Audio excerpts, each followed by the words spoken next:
Dobar dan. A, popravljamo nešto po kućima. Kako je? Da vam kažem.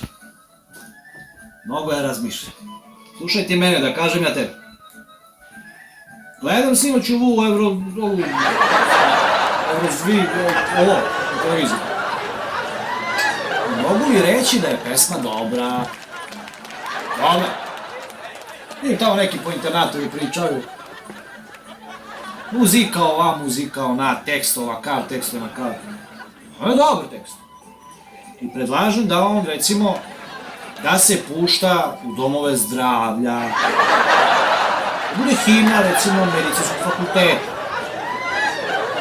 Bitno je da je umetnica zdrava. To je najbitnije. Ima tu sad nešto što je nekom nešto promaklo, a Mile to nije. Nije Mile. Da, oduzemo tekst i muziku.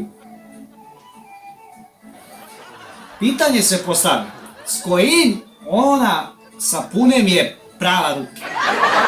Možeš ti da pevaš za Srbiju, a da sad Johnson pereš ruke? Može to. Merima Kruševac, ma to. Merima Kruševac mora da bude taj sapun, ta marka. El da bude ona kad se kolju svinje, pa se domaći sapun. Onda umetnica ima da bude zdrava 100%, ja ti kažem. 100%. I druga stvar, primetio sam diskriminaciju. Šta će umetnik koji ćelav? Ne može da pere kosu. Može da pere ruku, može kosu da pere. Pesma se svodi na kosu. Znaš, na volumen. Šta će, eto, pokojni Šaban Šaulić, Bog da mu dušu prosti, je pevao i najbolji bio. Ali bi on da je živ sad bio diskriminisan, on bio ćelav. Šta će umetnik koji nema kosu? Znači, on nije zdrav, ja? Ne može da bude zdrav. To je jedina zamerka.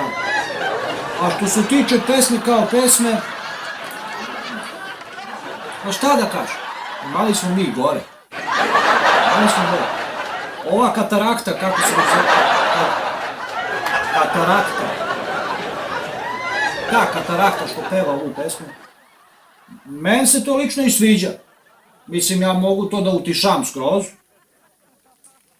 i da slušam, recimo, da gledam kao neku domaćicu koja mesna. Dok ima pomagača oko sebe. Ona je opet zdrava. I naravučenije celo ovo mog zapažanja koje sam ja video na toj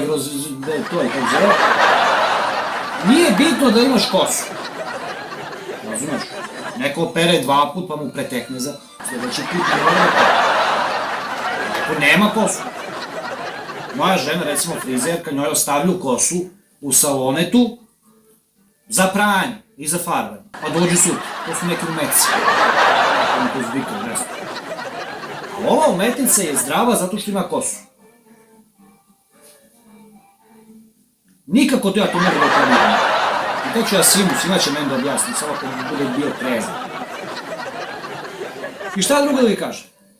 Reče, a imali smo mi i gore. Prema tome, neke katarakta živa i zdrava.